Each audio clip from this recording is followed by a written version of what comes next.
जब मैंने वहां जाकर आतंकवादियों को मारा, नरेंद्र मोदी का दावा है कि पाकिस्तान में जाकर इन्होंने खुद आतंकियों को मारा। एक बार फिर से सुने मोदी ने क्या कहा।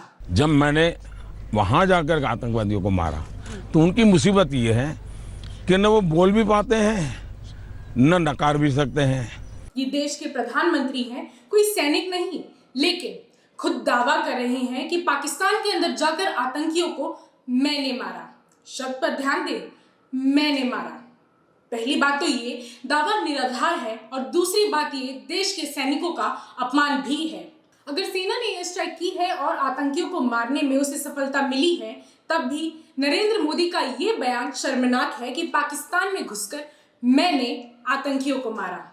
एयर स्ट्राइक में आतंकी मारे गए हों या ना मारे गए हों, इस पर दो राय हो सकती है, लेकिन नरेंद्र मोदी ना तो एयरफोर्स में है और ना ही एयर स्ट्राइक करने वाली टीम का हिस्सा रहे हैं। इनमें कोई दो राय नहीं होनी चाहिए। फिर सेना के काम का क्रेडिट खुद क्यों ले रहे हैं? नरेंद्र मोदी इस देश को बताएं कि वो किस आधार पर कह रहे हैं कि पाकिस्तान के अंदर घुसकर आतंकियों को मैंने मारा। वो किस आधार पर सेना का अपमान कर रहे हैं? क्या नरेंद्र मोदी एयरफोर्स में है? क्या वो एयर स्ट्राइक टीम का हिस्सा रहे हैं? पहली बात तो नरेंद्र मोदी इस पर राजनीति कर रहे हैं, वो भी उसी वाराणसी में खड़े होकर जहां से वो लोकसभा चुनाव लड़ रहे हैं।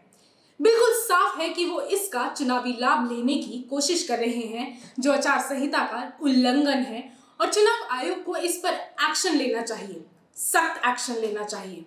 सेना के नाम पर वोट मांगने वालों को सही सबक सिखाना चाहिए, और यहाँ तो सेना के नाम पर वोट मांगने से भी ज्यादा बेशर्मी दिखाई गई है। सेना के काम पर अपनी दावेदारी की गई है। हमें कोई हैरानी नहीं हुई कि सामने खड़ी एंकर ने इस पर कोई आपत्ति नहीं की।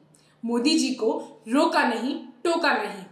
खैर, ये वही गोदी मीडिया है जो पिछले 2 महीने से दावा कर रही है कि 350 से ज्यादा आतंकी मारे गए।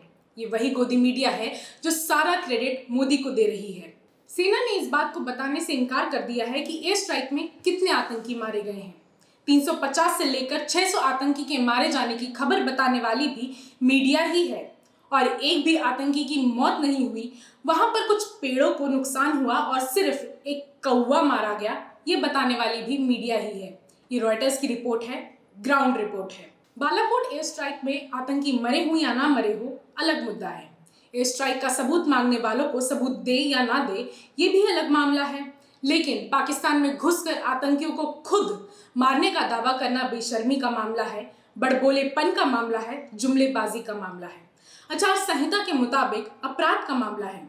नरेंद्र मोदी की उम्मीदवारी वाराणसी से रद्द हो जाए, इस हद तक गंभीर मामला है।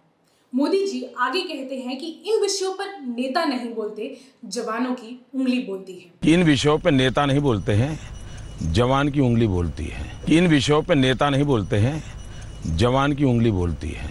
लेकिन हम तो कुछ और ही देख रहे हैं। इन विषयों पर नेता बोल रहे हैं, उसी वाराणसी में खड़े होकर बोल रहे हैं जहां से चुनाव लड़ रहे हैं। चुनाव आयोग में कोई चुनौती दे या ना दे, मगर वाराणसी के लोकसभा सीट पर मोदी को चुनौती देने के लिए एक पूर्व सैनिक खड़ा है। बीएसएफ का पूर्व जवान तेज बहादुर यादव खड़ा है। भ्रष्टाचार उजागर करने की सजा पाने वाला बहादुर सैनिक मोदी की हिपोक्रेसी को एक्सपोज करने पर अड़ा है।